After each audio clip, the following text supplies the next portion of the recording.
Okay, problem 4 states that given that Neptune is about 30 times further from the Sun than Earth, calculate its orbital speed if the mass of the Sun is approximately 2 times 10 to the 30th kilogram. And then it asks how many years does it take Neptune to complete one orbit? I assume they're talking about Earth years because it takes one Neptune year for it to complete. Uh, there's a good example of how to work this problem on page 80, Astronomy by the Numbers, and I'm going to work it my own way, but I'm going to use some data from there. First of all, we're told that Neptune is approximately 30 AUs from the Sun. Well, in that section, they tell us 1 AU is approximately 1.5 times 10 to the 11th meters. So right off the bat, we can figure out how many meters Neptune is from the Sun just by doing the conversion. 30 AUs times 1.5 times 10 to the 11th meters for every AU, like that. So the AUs cancel, and we get 30 times 1.5, which is 45, times 10 to the 11th meters, which we would, to write it in proper scientific notation, you write 4.5 times 10 to the 12th meters. So that's the distance. That's how far Neptune is from the Sun. The other information they give us is that the mass of the Sun is approximately 2 times 10 to the 30th kilograms. And then what they're asking us for, this is the information given in the problem and in the chapter. They're asking us for the orbital speed. So let's talk about that first. You should remember just, I don't know, middle school, high school, somewhere, or just from your car speedometer, that speed is a distance divided by time. And so this is a distance divided by time. We need a particular distance and a particular time. Okay? Uh, so eventually we'll need to know, well, we can figure, let's see. No, we'll have to figure out what they ask us first to be able to figure this out. They first ask us, let's see. Nope, that's what they ask us to calculate, the orbital speed. So, and then we'll use this equation. Once we get the speed, we'll know this distance to get the time. So first let's calculate the speed, but we can't do it from this. We don't know, well, we do know the distance around. That's just the circumference of a circle. This would just be 2 pi r, right? Where r is the radius of the, or the distance, the radius from Neptune to the Sun, that distance from, and then that'd be divided by how long it takes to go all the way around. So this time would be for one complete orbit or cycle, let's say. Okay. So first, though, we need to get this orbital speed because we can't get it from here because we don't have this time. That means we have to be able to get it from somewhere else. So let's look at the physics of the problem. Newton's second law says that the net force on an object M, will produce an acceleration. That's what it says. It really says that the acceleration of an object will go up if the net force goes up, and it'll go down if the mass goes up. But a lot of times we use it in this form. It takes a little bit of geometry, and I'm not going to do it, to show you that for something moving in uniform circular motion, the acceleration is related to this velocity. So this equation then becomes the net force equals mv, where this v and this v are the same, squared over r. Like I said, it takes a little bit of geometry, which I'm not going to go through. It's not necessary. We just need to know that for circular motion, a equals b squared over r. Now, This net force, that's all the forces acting on Neptune. Well, the only force acting on Neptune is the sun pulling on it. So this will become the gravitational force, which is G, the mass of the sun, the mass of Neptune, over r squared. Now I think our book uses d's here. Now this mass is the mass of Neptune. That's because that's what's being accelerated. And this would be the orbital velocity squared over r. So when we look at this equation, look at what can be eliminated. The mass of Neptune really doesn't matter. This r can cancel that r. So we now have v squared equals g, the mass of the sun, over the distance of Neptune to the sun, v squared. So we know we're going to have to take a square root to get rid of that. So I'm going to rewrite it right here as v squared equals g, mass of the sun, over r, where r is the distance between the sun and Neptune. That means v then is the square root of g, mass of the sun, over r.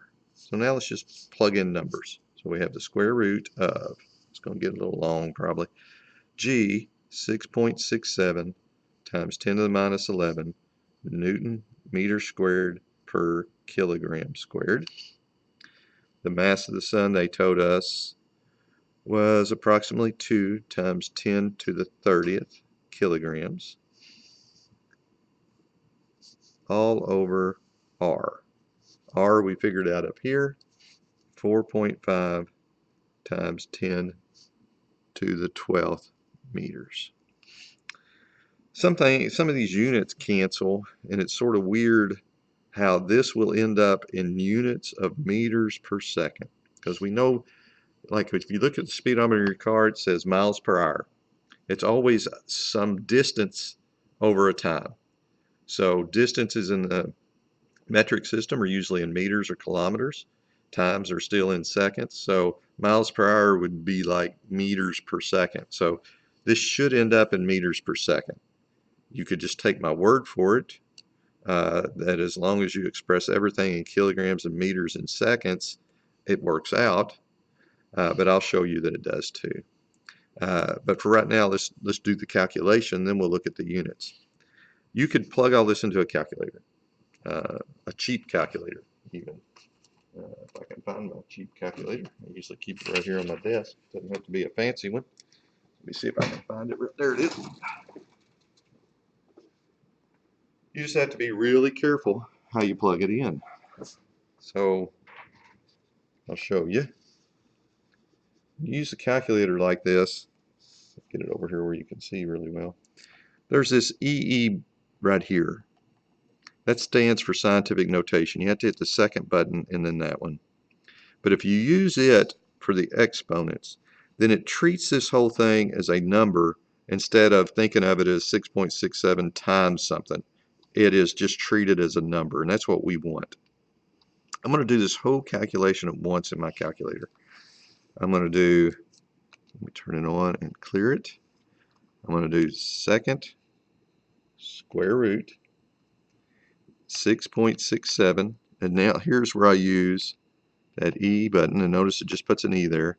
You'll want to use this for the negative, not the minus sign. I'm going to multiply that by 2, second E 30, and then I'm going to divide it by 4.5, second E 12. That gets us, so roughly 540. Well, most of them books would probably round to 54, but I'm going to keep that many. And now I'm going to show you that it's meters per second. So how do you get meters per second out of this mess? Well, first of all, there's a meter on top down here and a meter squared there, so let's cancel that. This kilogram squared and that kilogram will cancel the square. So now inside here, inside the square root, unit-wise, we have Newton meter over kilogram. You would have to know from a previous physics class that a Newton is equivalent to a kilogram meter per second squared. That is a Newton. But we still have this meter and we still have this kilogram. So this kilogram cancels. You end up with meters squared over second squared, and when you take the square root, that goes to meters per second. So that is basically problem 4 in as much detail as I can give.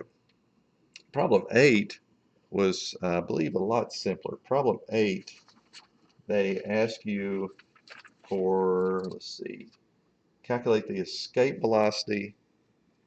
So that's the escape from Earth. Okay, so they're asking for this. They give us the mass, let's see, mass of Earth. Notice I use a lot of subscripts. Mass of Earth, that way I can keep track of stuff. Mass of Earth is 6 times 10 to the 24th kilograms. By the way, in physics and astronomy, the basic SI units are kilograms, meters, and seconds. In astronomy, a lot of times we'll talk in terms of astronomical units, solar masses, Earth masses, and stuff. That makes looking at things comparatively easier, like saying that, you know, something is so many AUs from the sun. You think, well, the Earth is 1 AU, so it's 10 times as far away from the sun or 20 times as far away or whatever. But if you use these units in calculations, you'll always end up with newtons or kilograms or meters or seconds. Okay. We're looking for a velocity, so we should end up in meters per second because that's the units of velocity. So the mass of the Earth, kilograms, the radius of Earth, so I'll put radius of Earth is 6 times 10 to, it's not quite, that's an approximation, meters. And they told us we could round G just to make the problem easier to work to 7. It's really 6.67. They put some really weird units on it for us to even make it easier. Notice I always use Newton meter squared per kilogram squared. They went ahead and put in for the Newton kilogram meter per second squared, and they give us units, so it makes the math a little bit easier for us to see.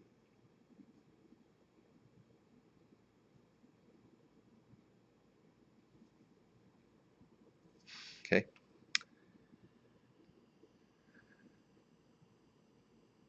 Okay. So now those are the givens. They're asked for V escape. We are told, just on page 82, that the escape velocity can be calculated using this equation. The square root of 2 times gm over r, where this would be the mass of the object and this would be the radius of the object. So we're just going to plug in. This will become the radius of Earth, this g, and this m will be the mass of Earth. Okay. So V escape then will equal the square root of 2 times g, which they said we could use 7 times 10 to the 11th, negative 11th, sorry, meters cubed over kilogram second squared. We'll multiply that by the mass of the Earth, 6 times 10 to the 24th kilograms. And we're going to divide it by the radius of the Earth, 6 times 10 to the 6 meters. So let's take a look at what cancels here. This meter will turn that meter into a squared. This kilogram will cancel that kilogram. So we end up with units meters squared per second squared, which means our units will be meters per second as we expect. Now we just need to plug this into our calculator. So notice this is this is like a $13 calculator, but it would do anything and more than what we need to do in this class. So turn it on, clear it. I'm going to do second square root. Now you don't have to do all this in one step. You could multiply this, hit equals, divide by this, and then take the square root. I just like doing it all in one step. So there's the 2, the 7. Notice the calculator, when you see that E, you should read it 7 times 10 to the minus 11. Okay, times 6 second E 24 divided by 6 second E 6.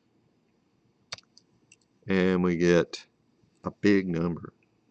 I'm going to round that to that. Usually keep like what they call 3 significant digits. Don't know how close that is to what they say in the back of the book.